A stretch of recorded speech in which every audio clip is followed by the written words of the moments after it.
Ako nakabili na ako ng foreclose sa BSP. Good thing sa BSP daw, lahat daw ng unit may nababantayan ng mga agent nila, kaya nakakuha raw sila ng dalawa.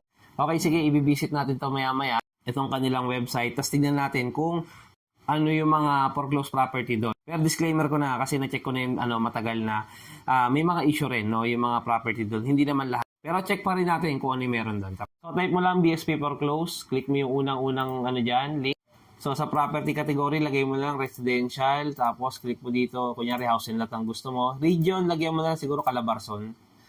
At ito yung mga property ino-offer nila sa Calabarzon area. Merong isang Antipolo, may isang Batangas, Binangonan. O dito muna tayo sa una, sa Antipolo. So dito may isang Antipolo. Ang sabi dito, ito ay located sa Green Heights, Payamot, Antipolo. 300 square meter, 311, medyo malaki. Tapos yung floor area niya 131. So dito may issue, bounded by Halang Creek. So may creek daw doon, siguro sa gilid. Ito may picture siya, tingnan natin. So ito yung parang description lang kung saan naka-area yon. Ito yung issue niya pa. Still in the name of the previous owner. Buyer shall undertake all activity. So ang ibig sabihin nito guys, so itong unang unit with occupants, may nakatira daw doon ngayon. Try naman natin dito sa Binangonan. Ito 704,000 lang. 82 square meter, tapos yung floor niya is 50.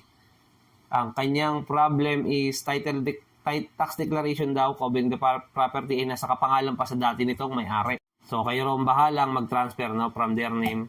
Malipat yung pangalan from their name to your name. Ito naman tayo, Dasmariñas, yung pinakamura, 630. Okay, click tayo nito. 60 yung lot, 60 yung floor area.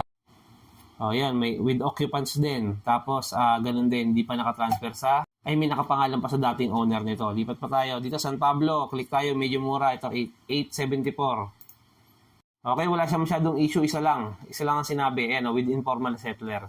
Ang pinagkaiba guys ng informal settler versus dun sa with occupants, kadalasan yung occupants sila yung dating may-ari. Tapos illegal settler, hindi sila nakatira doon, tinirhan lang nila. Ayun yung explanation sa atin ng customer service kasi. Kaya guys, sa paghahanap ng mga foreclosed property, tiyempuan talaga. Tapos mas maganda nga sana kung nakalagay na doon kung with occupants or walang nakalagay, or with non-occupant or unoccupied. Para at least sa una pa lang alam nyo na kung may nakatira or wala. So sa mga na-check natin, halos lahat yun is with occupants or with illegal settler. Makakachempo rin kayo ng mga unoccupied pero hindi lagi. Kaya mabuting check nyo muna or tawagan nyo muna yung BSP customer service. Ilalagay ko na lang dito sa taas.